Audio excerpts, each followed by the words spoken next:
ସମସ୍ତଙ୍କୁ ମୋର ଆନନ୍ଦିତ ଜୟଗୁରୁ। ସବୁଦିନ ପରେ ଏଇ ଶୁଭ ଦିନରେ ଆଜି ଏକ ସୁନ୍ଦର ବିଷୟ ଆଲୋଚନା କରିବା।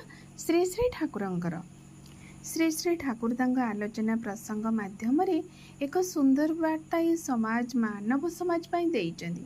ତାହା କ'ଣ ଆସନ୍ତୁ ଜାଣିବା। ଶ୍ରୀ ଶ୍ରୀ ଠାକୁର କହୁଛନ୍ତି, ତୁମମାନଙ୍କ ସମ୍ମୁଖରେ ଏମିତି ଦିନ ଆସୁଛି, ସେଦିନ ଏକ ମୁଠା ସୁନା ବଦଳରେ ଏକ ମୁଠା ଚାଉଳ ମଧ୍ୟ ପାଇବ ନାହିଁ। ଦୁନିଆର ସମ୍ମୁଖରେ ଗୋଟିଏ ସର୍ବନାଶ ଆସୁଛି, ଯାହା ତୁଳନାରେ ଏହି ମହାଯୁଦ୍ଧ, ଲୋକକ୍ଷୟ, ସମ୍ପଦର କ୍ଷୟ କିଛି ହିଁ ନୁହେଁ। ଗତିକୁ ଦେଖି ମନେ ହୁଏ ମନୁଷ୍ୟତ୍ୱର ମୂଳ ବୁନିଆଦଟା ଲୋପ ପାଇଯିବା ଅସମ୍ଭବ କିଛି ନୁହେଁ। ତେଣୁ ଶିକ୍ଷା, ଦୀକ୍ଷା, ବିବାହ ଏ ତିନୋଟିକୁ ଆପଣମାନେ ଠିକ୍ କରି ନିଅନ୍ତୁ। ପ୍ରଥମେ ଦୀକ୍ଷା ନେବାକୁ ପଡ଼ିବ, ତାପରେ ଶିକ୍ଷା, ଆଉ ତାପରେ ବିବାହ।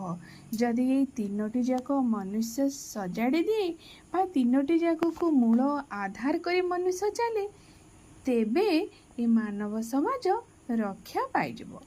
ରହୁଛି। ଜୟ ଗୁରୁ।